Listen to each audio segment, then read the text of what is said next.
warahmatullahi wabarakatuh, and good morning everyone. It's great to see you all here, and thank you for listening my answer to the question given. Let me introduce myself first. My name is Silvia Arindi, and usually my friends call me Silvia. I'm a student of Management International class back 2019, Faculty of Economic and Business, Universitas Tanjung Pura, and today I'm here to answer the questions given by my lecturer, Mr. Adi Mursalin. And firstly, I will answer the questions on the part A, which deal with the activity in the Zoom meeting. There are 4 questions on the part A, and the next I will answer the questions on the part B, which deals with the theories of organizational behavior. And there are 15 questions on the part B, and on the part C I will watch 2 videos given and answer the questions that follows. Well, my dear friends, let me begin my answer. So the first question on the part A is, are you active in attending the lecture of OB? Do you engage in discussion handled by your friends? And can you give the evidence of your activities in the discussions in the Zoom meeting? So my answer is yes. I think I'm active in engage in the discussions because I asking questions and also answering questions for the presenters. So far, I've answered questions given by the group 15 who present the chapter 6 about personalities and the value, and I also ask a question for group who present the chapter 7 about the motivation concept. And the second question on the part A is, how many chapters have been presented before the midterm test, and mention the topics of the chapters and the presenters. How do you find the presenters? So there are 7 chapters that have been presented before the midterm test. The chapter 1 about what is the organizational behavior, which presented by Nurmalia Sari and Nur Pratista. The chapter 2 about diversity in the organizations, presented by Tiffany and Desi Eka Sanjaya. Chapter 3 about attitudes and job satisfactions, presented by Carlos and Mandau. Chapter 4 about emotions and mood, presented by Nita, Vanessa and Yuni. Chapter 5 about personality and the values, delivered by Salsabila and Tasha. Chapter 6 about perceptions and individual decision making, presented by Arsha, Revelia and Putri. And for the last chapter before the midterm test, it's the chapter 7 about motivation concept, presented by Irfani Aulia and Nabil. And the third question is, what can you obtain from watching your friends' presentations? So my friends' presentations gave me the understanding about the theories of organizational behavior from each chapters, because they explain it in detail. Plus, they also give the Q&A sessions to discuss the several questions regarding to the topic that they present. Then it can help me to understand clearly about the material of the organizational behavior, and it also helped me practice my speaking by engaging in their discussion. And the last question on the part A is, what book is used in your study of OB and how do you find the book? So the title of the book that I used in organizational behavior is Organizational Behavior, 15th editions by Stephen P. Robbins and Timothy A. Judge from Pearson. And I got this book from Sir Adi as my lectures of organizational behavior. Okay, next I will answer the question on the part B, which deals with the theories of organizational behavior. And the first question is, describe the manager's functions, roles, and skill. So there are 4 functions in manager's functions. There are planning, organizing, leading, and controlling. Planning is a process that includes defining problems, establish strategy, and also developing plans to coordinate the activities. Organizing is determining what tasks are to be done, who is to do them, how the tasks are to be grouped, who reports to whom, and where decisions are to be made. Leading functions is a functions that includes motivating employees, directing others, selecting the most effective communicational channels, and resolving conflicts. And the last functions is controlling, is monitoring activities to ensure they are being accomplished as planned and correcting any significant deviation. And for the manager roles, there are primarily three roles in management roles. First is interpersonal roles, including figurehead, leadership, and liaison. And the second is informational roles, including monitor, disseminator, and spokesperson roles. And the third roles is decisional roles, including entrepreneur, disturbance handler, resource allocator, and negotiator. And for the manager skills, there are three skills that managers need to achieve their goals. The first is technical skills, is the ability to apply the specialized knowledge or expertise.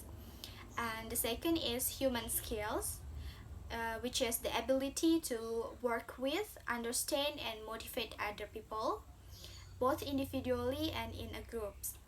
And the third one is conceptual skill, is the mental ability to analyze and diagnose the complex situation. Okay, the second question on the part B is mention and explain the disciplines that contribute to the OB field. So organizational behavior is an applied behavioral science built on contributions from a number of behavioral disciplines. There are psychology, social psychology, sociology, and anthropology. First discipline is psychology. Psychology is the science that seeks to measure, explain, and sometimes change the behavior of humans and other animals. And the second is social psychology, is an area of psychology that blends the concept of the psychology and sociology, and that focuses on the influence of people on one to another. And the third is sociology. Sociology is the study of people in relation to their social environment or the culture. And the fourth discipline is anthropology. Anthropology is the study of societies to learn about human beings and their activities. And the third question on the part B is explain the challenges and opportunities for OB.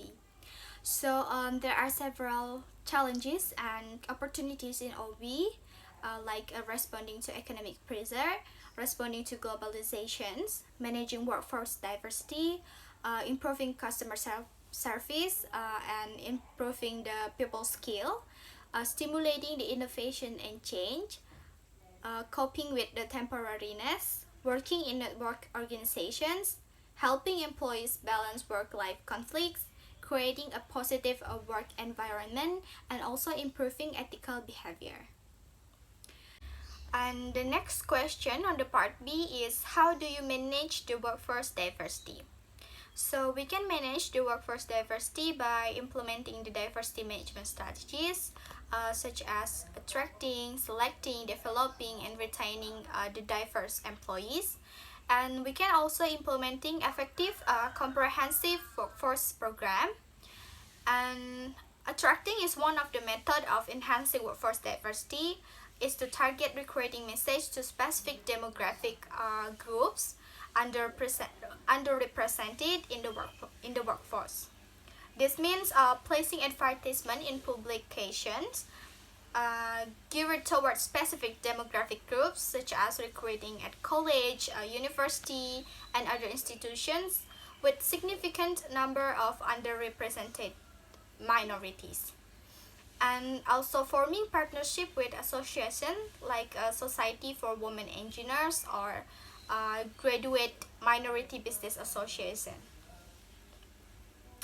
And for the selecting, managers who hire need to value fairness and objectivity in the selecting employees and focus on the productive potential of new recruits. And the next question is, what do you know about personality and how does personality affect job performance? So in my opinion, personality is the characteristic of an individual, and according to the Gordon Allport, personality is the dynamic organization within the individuals of the physical system that determines his unique and adjustment to his environment. And for personality affects all aspects of a person's performance, even how someone reacts to the situations on the job. Not every personality is with the every job, so it's important to recognize the personality and pair employees with their duties that fit their personality the best. And this can lead to increased productivity and job satisfaction and helping the business functions more efficient. And the next question is, explain the Myers-Briggs type indicator. The Myers-Briggs type indicator, or we usually call it MBTI, is the most widely used personality assessment instrument in the world. And it is a 100-question personality test that asks people how they usually feel or act in particular situation. And in this test, respondents are classified as extrovert or introvert, sensing or intuitive, thinking or feeling, and judging or perceiving. These terms are defined as the extrovert is individuals who are outgoing, sociable, and assertive, while the introverts are quiet and shy. Sensing is the types that practical and prefer the routine and order, and they focus on details, while the intuitive rely on the unconscious processes and look at the big picture. And the thinking is the type of use reason and logic to handle the problems, while the feeling types is rely on their personal values and emotions. And judging is the types want to control and prefer their world to be ordered and structured, while the perceiving types are flexible and spontaneous. And this classification together describe the 16 personality types, identifying every person by one trait from each of the four pairs. For example, is introvert, intuitive, thinking, and judging people, called as the INTJs, are visionaries with original minds and great drive. They are skeptical, critical, independent, determined, and often stubborn. And the other example is ESTJs, who are organizer, realistic, logical, analytical, and decisive, and they have a natural head for a business or mechanism. And the next question on the part B is regarding to the open psychometrics.org test of AB personalities. How do you describe your personality, and ask two of your friends to open the link also and describe your friend's personality, and how do you deal with your friends if you are their manager.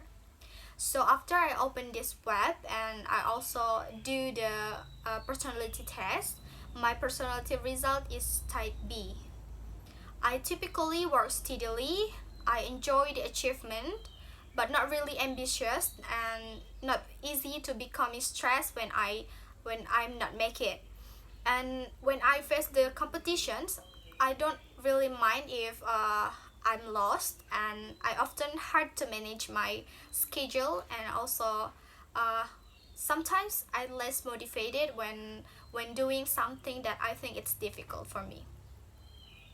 And two of my friends has the type A personality, and they tend to ambitious, rigidly organized, highly status conscious, sensitive, care for other people, truthful, impatient, and always try to help the others. So if I become their managers who have the type A personalities, I think I should try to understand their personality, even though theirs is a contrast with mine.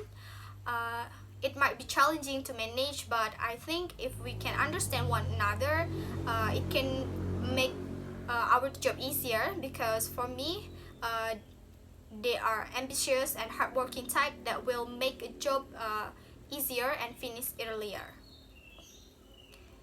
And the next question is explain type A and type B personality.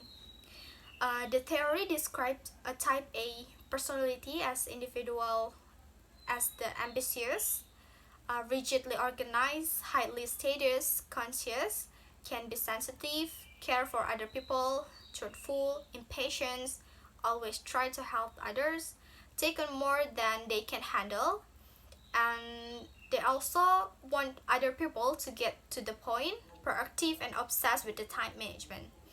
People with type A personality are often high achieving as the workaholic, who multitask and push themselves with deadlines and had both delays and ambivalence. While the type B, the theory described type B individuals as a contrast to those type A personalities.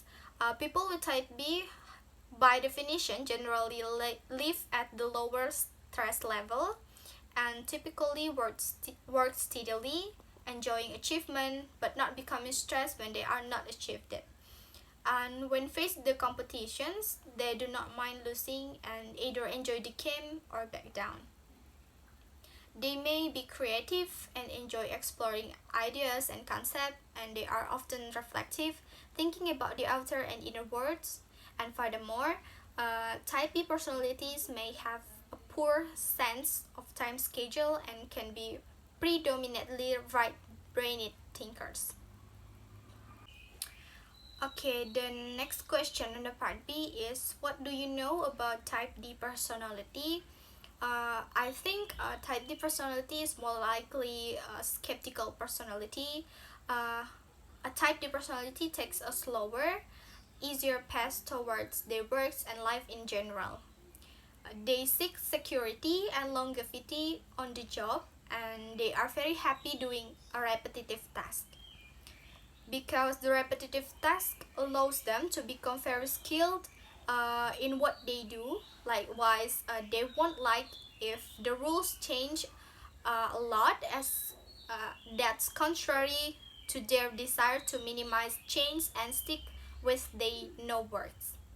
And for the type D personality, even the current way may be unpleasant for them, they worry that the unknown may be even worse. And the next question is explain the difference between mood and emotion. So emotion is more intense rather than a mood. And then emotions has a clear stimulus, while the mood sometimes arise without any specific stimulus. And emotion happen very briefly in duration. It means just happen in the seconds or minutes, while the moods is last longer than the emotions. And then the other difference is emotions more specific and numerous in nature, like anger, fear, sadness, anxious, doubt. It's kind of emotions, while the moods is more general. There are just two main dimensions of the moods, positive effect and negative effect. And the last difference is emotions usually accompanied by distinct facial expressions. We can see it from the people who got their emotions. And while the moods are generally not indicated by distinct expressions, so we can't know whether this person is in the bad mood or the good mood. And the next question is how do moods and emotions affect the employee's performance? So moods and emotions affect the employee's performance by influencing the selection process in organization. They also influencing decision making process, the creativity of the employees, motivation, leadership, interpersonal conflict, negotiation, job attitudes, and they even can create the deviant workplace behavior of the employees. Okay, the next question on the part B is the 12th question. Explain the early theories of motivation. So there are four early theories of motivation. The first is hierarchy of needs by Abraham Maslow. The second is theory X and theory Y by Douglas McGregor. The third is two-factor theory by Frederick Herzberg. And the last is McClelland's theory of needs. Hierarchy of needs theory by Abraham Maslow is Maslow hypothesized that within every human being, there exists a hierarchy of five needs. The first need is physiological needs, includes hunger, thirsty, shelter, sex, and other biological needs. The second is safety needs, such as the security and the protections from the physical harm. And the third is social needs, such as the affections, belonging, acceptance, and friendship.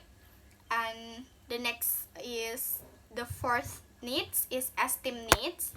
It's internal factors such as self-respect, autonomy, and achievement, and also has external factors such as status, recognitions, and attention from the other people. And the fifth needs of hierarchy needs theory by Abraham Maslow is self-actualization. It's about drive to become what we are capable to becoming, includes the growth, achieving our potential, and also the self-fulfillment. And the second theory of early theory is theory X and theory Y by Douglas McGregor, who proposed two distinct views of human beings. One is basically negative, labeled by the theory X, and one is basically positive, labeled by theory Y. The third theory is two-factor theories by Frederick Herzberg.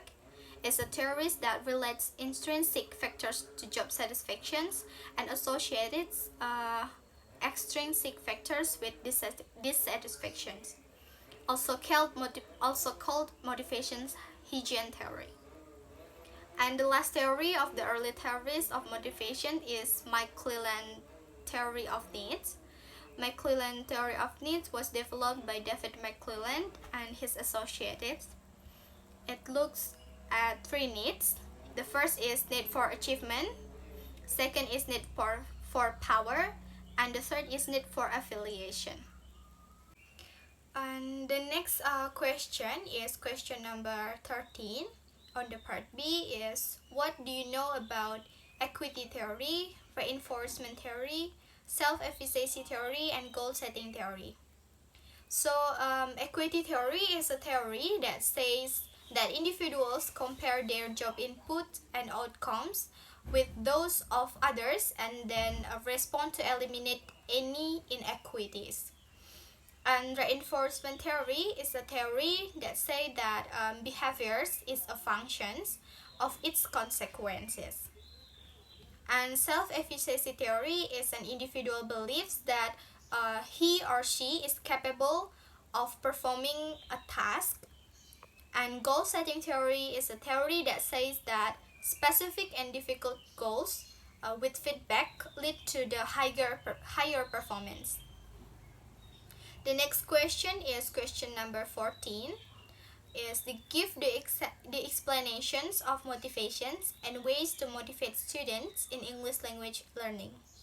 So I think motivating the students to learn English can be done by giving a good pictures of what students can get if they could speak in English, and besides that, creating a relaxed and fun atmosphere can also help and foster the students' motivations to continue learning the English. And I think the good communication of the teacher also can play an important role in students' learning motivations, because if students cannot understand the material explained by the teacher, they tend to be lazy and they tend to be think that English is hard to learn. And the next question is, what have you obtained from studying 7 chapters of OB? So far, I got a lot of insight of organizational behavior theories, and all of the topics is important for me to be implemented. And after studying 7 chapters, I realized that it's really fun to learn about organizational behavior, and because the topics is related with our daily life, such as how can we knowing our personality so that we can find our strength and weaknesses, and also uh, we can know how to motivate ourselves to do something, and how we deal with the diversity, and how our emotions and our mood can affect our decision making. Okay, I've already answered all of the questions on the part B, and now I want to answer the question on the part C. Uh, it's about the video 1 and video 2. Video 1, the question is, describe the contents explained by the speaker in the video. So the first video, or video 1, explained about the moods and emotions. The following contents are differences between the emotion and mood, the effect of emotions and mood on decision making, identify the source of emotions such as the personality, time of day, age, weather, stress, social activities, sex, sleep, and so on. And also the others contents are impact of emotional labor of employees, identify strategies for emotion regulations, and also applying concept about emotions and mood to specific organizational behavior issue. And for the video 2, the question is, are personality tests accurate? And explain your answer. I personally thinking that the personality test is not 100% accurate. Basically, it's depend on how we knowing ourselves and how honest you answer the question. And people may get different test result on the MBTI because a lot of people aren't self-aware, and you have to accurately know yourself to get the correct personality type result. And however, even then, some people reject the validity of their personality type because they see it as a label. The MBTI is useful to be just to be a framework of understand and develop ourselves. uh, okay, so I have answered all of the question on the midterm test, and thank you for your attention. Wassalamualaikum warahmatullahi wabarakatuh, and stay healthy everyone.